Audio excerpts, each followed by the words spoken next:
so much, Derek. You're welcome. Well, my talk today is called What We Believe Makes a Difference.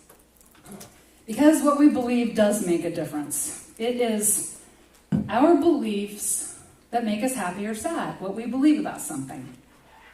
Albert Einstein said the most important decision we will ever make is whether we believe we live in a friendly or a hostile universe. He did not say, the most important decision we ever make will be based wholly on facts and scientific evidence. He said we will make this decision based on what we believe. What we believe. Our beliefs come from many places. When we're little kids, of course, our parents are the smartest people in the world, and so we believe things they tell us.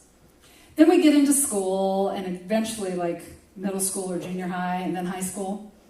And then all of our friends are so much smarter than our parents, so we believe anything our friends tell us. Then we get out of school, and we get a whole new set of beliefs just based on where our job takes us or more schooling takes us, right? But not all of those beliefs serve us. Not all of those beliefs empower us or make our life better. Now I'm going to tell a story because it just goes really well with this talk. Some of you have heard this already. But I call it my hot dog story. Because when I was a little kid, I was 7 or 8 years old, and my little sister and I had gone with my mom to visit my grandma. And my sister and I are playing. Mom and Grandma are in the kitchen making lunch. And this is the conversation I hear. Hot dogs are so gross. Yes. They put in people, lips, and tails. This is what I heard. I didn't question it. I just kept playing with my sister. Then they call us in for lunch. We sit down at the table, and guess what they're serving? Hot dogs. And I just sit there, and I'm just like, I'm horrified. Like, I don't like hot dogs. And my mom's like, honey, you love hot dogs. I don't like hot dogs. My grandma says, you love hot dogs. I'm like, I don't like hot dogs. Now, what is so funny is I didn't say, because I heard what you said. I didn't say that. I didn't say, don't eat the hot dogs. You'll be cannibals if you eat those hot dogs. I didn't say that. I just stopped eating hot dogs. And I didn't tell anybody what I heard.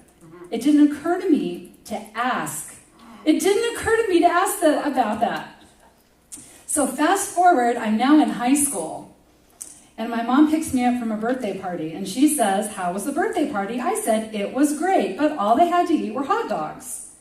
So my mom finally asked the question. She says, you used to love hot dogs, and then one day you just stopped liking them, and I could never figure out why. Now me, without thinking about it, I said, because I heard you and Grandma talking about it, and Grandma said that they put in people, lips, and tails.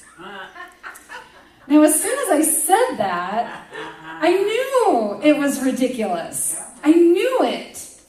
And my mother, after she could stop laughing at me, she says, honey, your grandmother did not say that. She said pig, lips, and tails.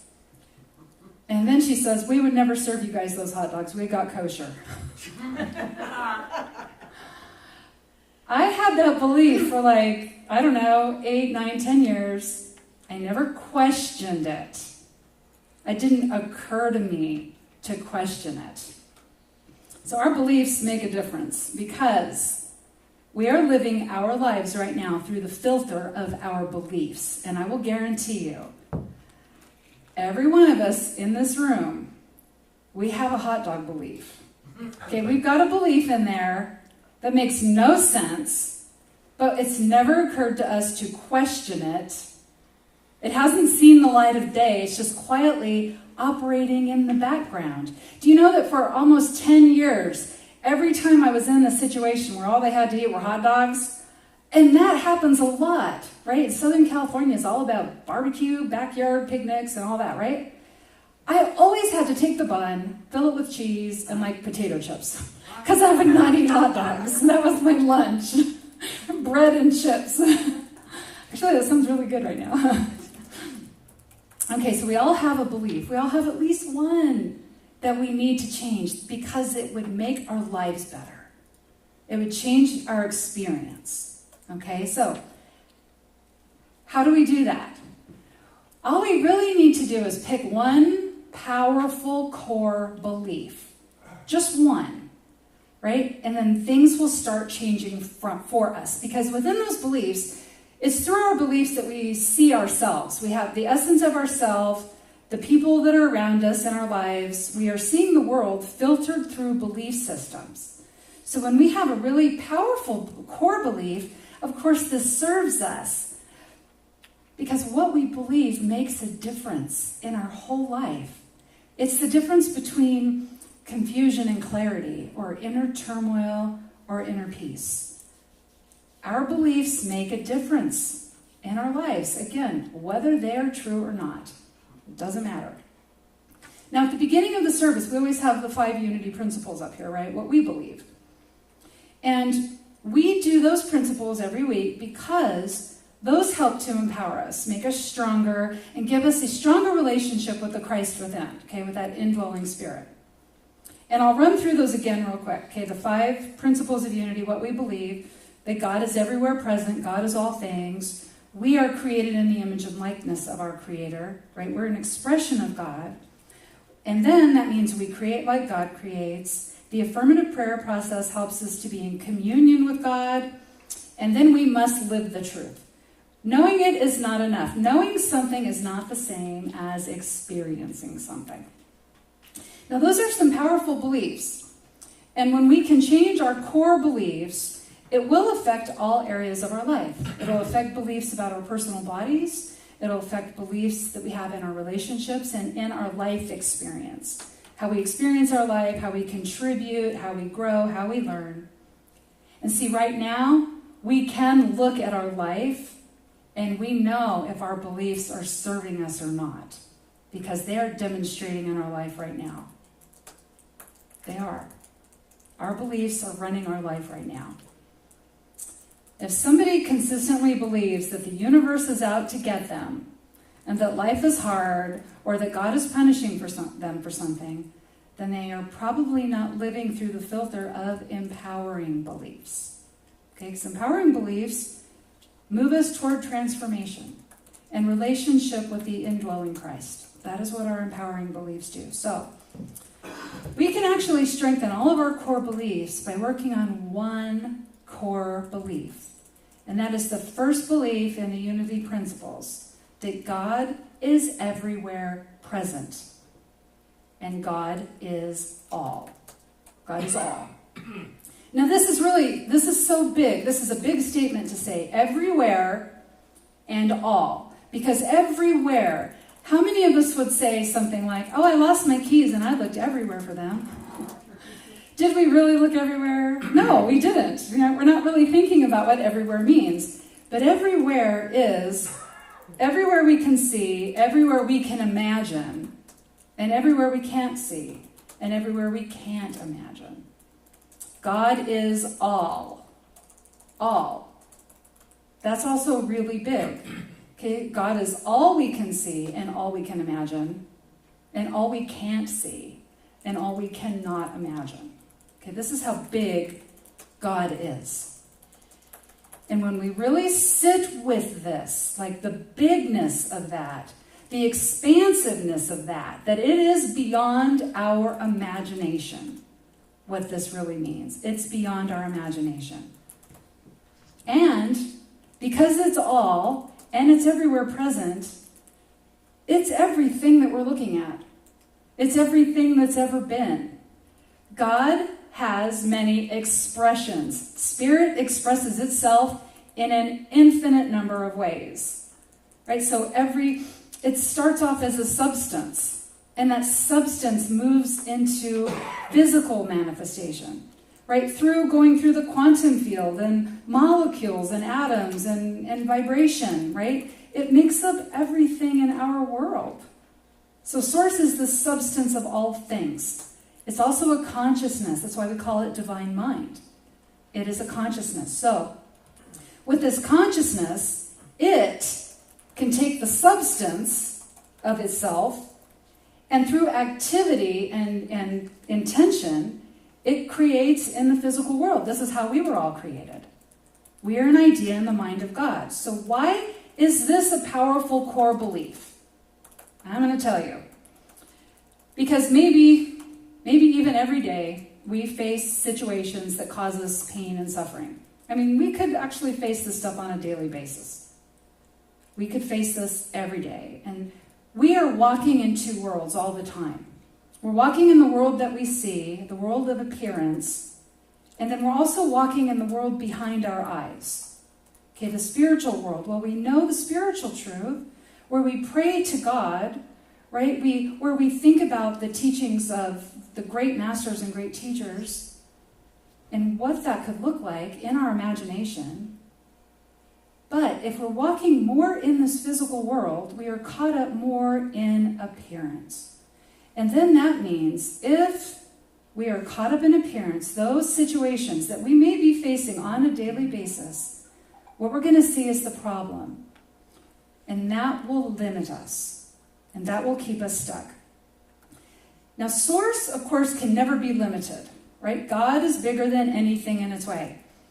But also the natural expression of spirit is to express through all of its creations so that it can experience expansion through experiences. Now, when we hear this idea that we are the heart and the hands and the feet of God in this world, we are the voice of God in this world, we are the divine activity of spirit in this world, that's allowing spirit to experience itself even further. Now, when we focus on a problem or something that's troubling us, we limit ourselves because we're not seeing the activity that is behind that problem. Now, if spirit is all things, it's in the problem too, right? It couldn't not be there. Or that would mean it wasn't all things. It's everywhere present. That means it's everywhere. Even right behind the appearance of that problem. But when we're stuck in the problem, we limit our perception. We limit how we're viewing the problem. This is why two people can wake up in the morning and maybe there's a horrendous thunderstorm going on outside, and one person will see it as a problem. Their convertible has a broken top and their car's getting flooded right now, right? It's a big problem. Okay, the other person, like, wow, I have a huge garden and I haven't watered it in a long time. Okay, so maybe they see it differently. We see things differently based on our perception and based on what our focus is on. Okay, two people can get laid off from the same job. And yet one person can be devastated and think the universe hates them. The other person might think, you know, I never would have left this job and I wasn't really crazy about it, but the pay was good. But now I'm going to have to pursue something new. So this could be an adventure, right? People see things differently. When we're stuck in our problem, we cannot call forth the divine activity of spirit through that. We call forth what we're focusing on. So God is everywhere present. This is powerful for us to know because that means whatever we're struggling with, we can call forth the divine activity through the struggle, through the pain, through the suffering, because God is everywhere present. Spirit is bigger than anything in its way. We just have to remember to think on that instead of the problem. Okay, that's why it's so powerful. Now, when we really sit with this, like really sit with this idea, it leads to the next unity principle, which is that we are also part of all that. If God is everywhere present and God is all, the all, we're part of that. We're not in some little isolated bubble that doesn't exist in this universe. We are part of all that. We were created with intention and purpose. So we are part of all that. That means there's the divine consciousness, and it created us with purpose and intention. So out of the divine consciousness comes our individualized consciousness. We're always connected to our source. So we always have access to that infinite supply. It is always seeking to work through us, for us, as us. So this is how we experience heaven on earth. We remember God is everywhere present and that we are part of all that and that we are a channel for the divine. We're the way that there's divine activity happening in our life right now. And this can be very empowering when we sit with it. Which leads to the third thing then. We have to be like what we come from. We have to be. Okay, the acorn is like the oak tree. It doesn't look like an oak tree, but within that tiny acorn is the program, the divine program to grow it into an oak tree. It will not grow into a sunflower. It will not grow into a pair of boots. It has to grow into the oak tree because that's its divine program. We are like what we come from. Within us is the divine program. And so as God creates in the universal, we create in our life. Carlos Castaneda said something I thought was very interesting. He was talking about God, and he said, it is that which intends things into being. And that's how God creates, through thought and then intention. Now, thought creates the mold, and the intention fills it. Right? So again, think on this. You were created with purpose and intention. You were created on purpose. I know many of us are probably happy accidents in the lives of our parents, but none of us are an accident in spirit. Okay, all of us were created with purpose and intention.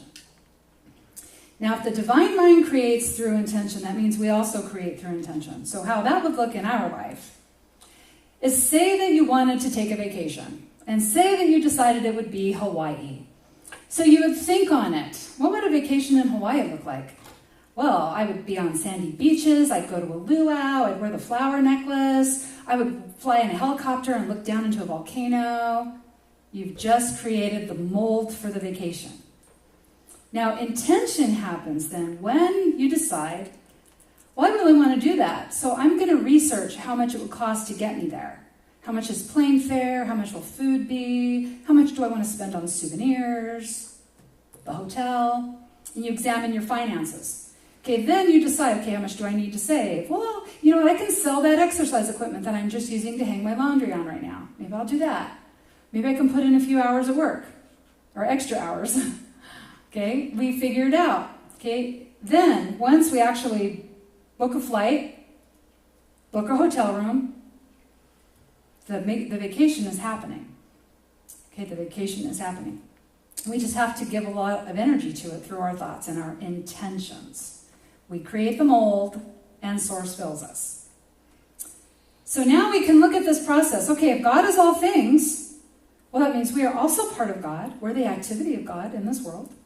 And that means we have to create as God, because the divine program is within us, and we are created in the image and likeness of our Creator. So the next step then, the next core belief we're building up is communion with God. Communion with God is basically just going through this process again. God is all things, and God is within me, guiding me. I am part of all that. Okay, this is how Jesus lived his life. Jesus was always in communion with God. That's why he prayed all the time. He prayed before things. He didn't wait for an emergency, right? When he went to raise Lazarus from the dead, he didn't get in there and say, whoa, what did I get myself into? Hold on. Okay, dear God, please. Right? He didn't do that. He was all prayed up before he went in there. He was always prayed up beforehand. Now, this is how we are in communion. We're reminding ourselves of God's presence everywhere within our life, within us. That's how we are in communion. See, we have steps, or we have thoughts all the time that we create our molds with that never manifest into our life. If we are not in communion with Spirit, somebody, okay, like for instance, I've thought about a vacation before to Hawaii, but you know what that inner conversation sounds like? Wow, that'd be really cool to go on vacation to Hawaii. I could lay in the sand, and I'd go to a luau, and I'd wear a flower necklace, and I'd go in a helicopter and fly over a volcano. But I'm kind of afraid of planes. That's a long flight over so much water.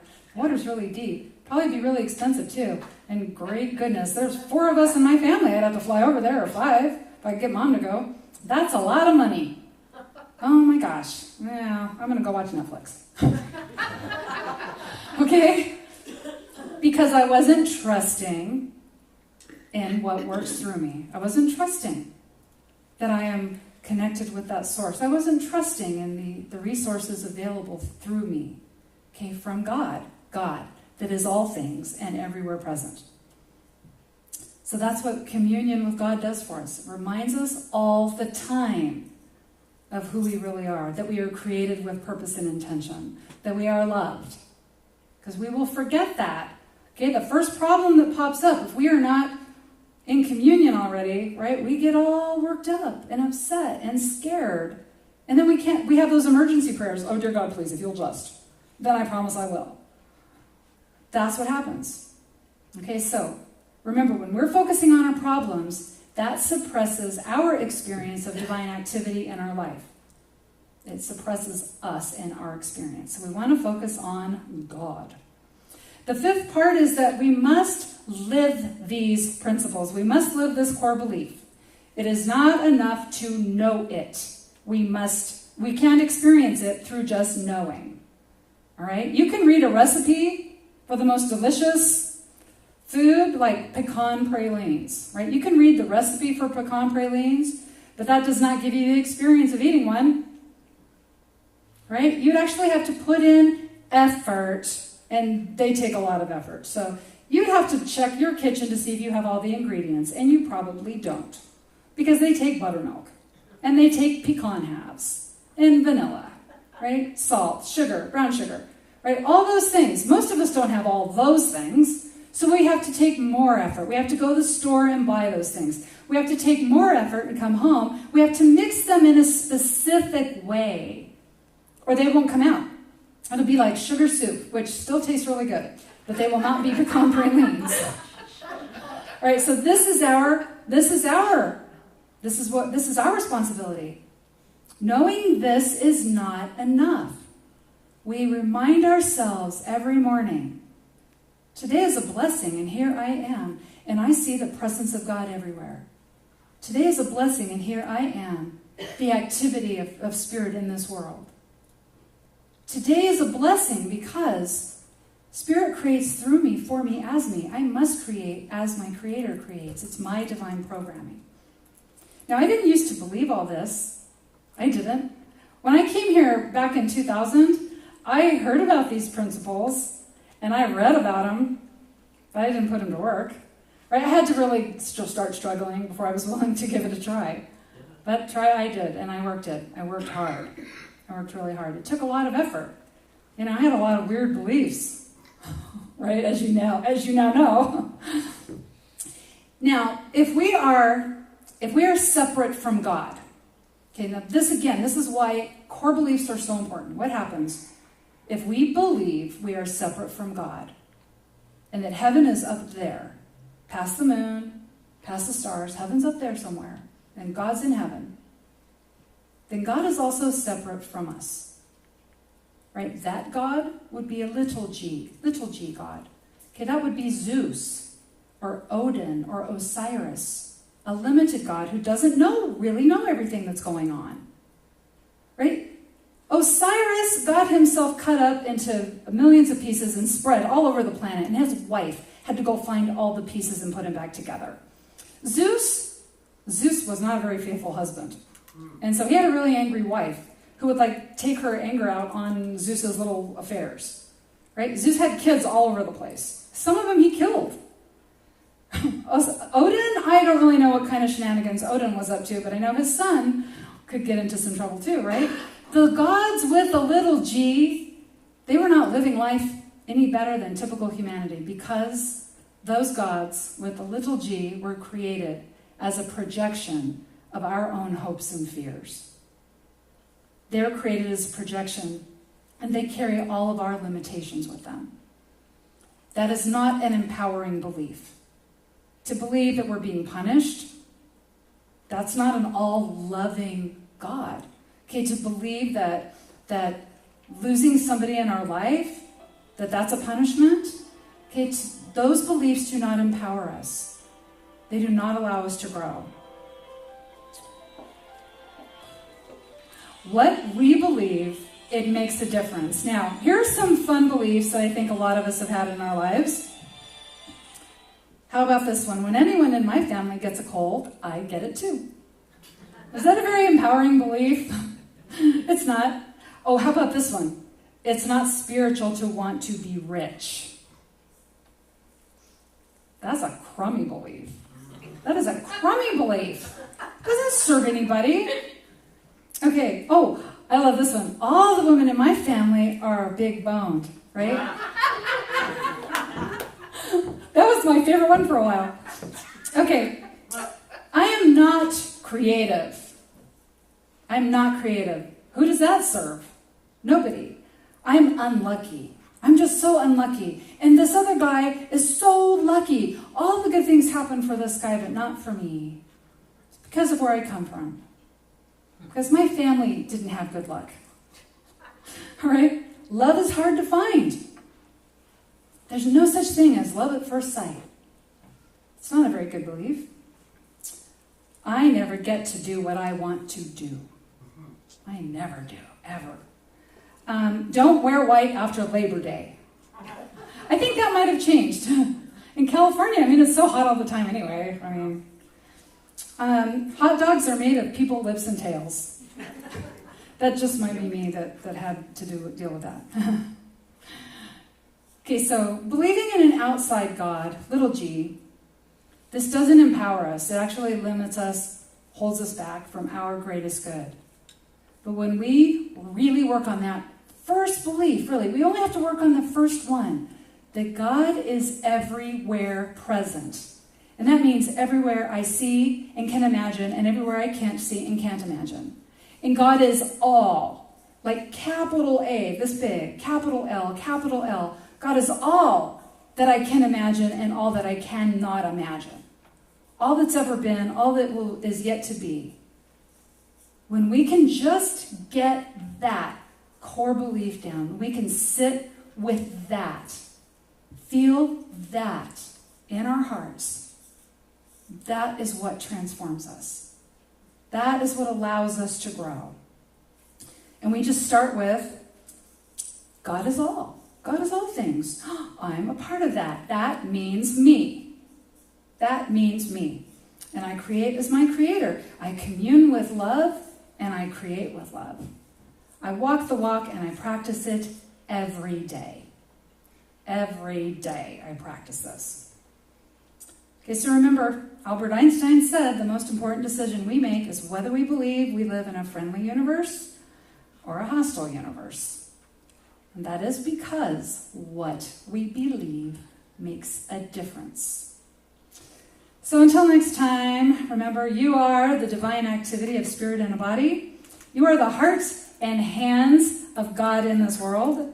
You are a soul designed for growth and goodness. And in everything you do, you are blessed. And so it is. Amen. Thank you. Thank you, thank you. Now I'm going to have our lovely Unity Band come up here and join me. And we're going to sing our offering song.